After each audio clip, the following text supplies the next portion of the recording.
Salut, j'espère que vous êtes en pleine forme. Je vous propose aujourd'hui l'histoire d'un tube qui va sans doute vous rappeler beaucoup de souvenirs, Sledgehammer de Peter Gabriel. Cette chanson a réuni tellement d'innovations qu'on en oublie presque qu'elle ne parle que de sexe. En grand admirateur du rhythm and blues des 60s, Peter Gabriel s'est lancé dans un hommage à ses idoles de jeunesse et en particulier au chanteur Otis Redding qu'il avait vu dans un club de Londres en 1967. Pour cela, il a convoqué les fameux cuivres du label Stax Records ainsi que le trio vocal féminin dirigé par Pippi Arnhem.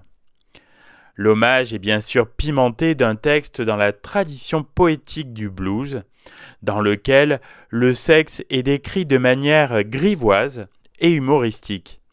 Ainsi, l'acte s'apparente au pilonnage d'une massue, un train à vapeur, un fuselage d'avion ou encore une autotamponneuse pour une partie de grand 8.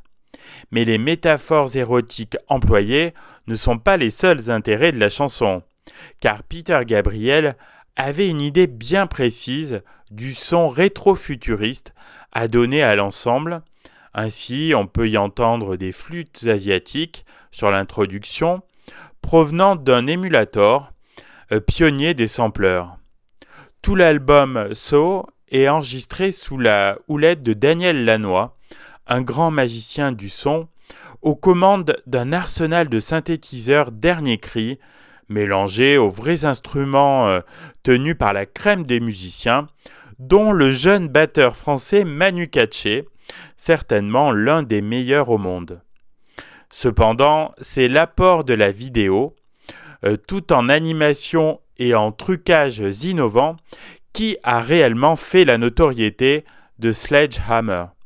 Le morceau sera l'un des plus diffusés sur la chaîne MTV, raflant au passage 9 MTV Awards, dont le clip de l'année en 1987.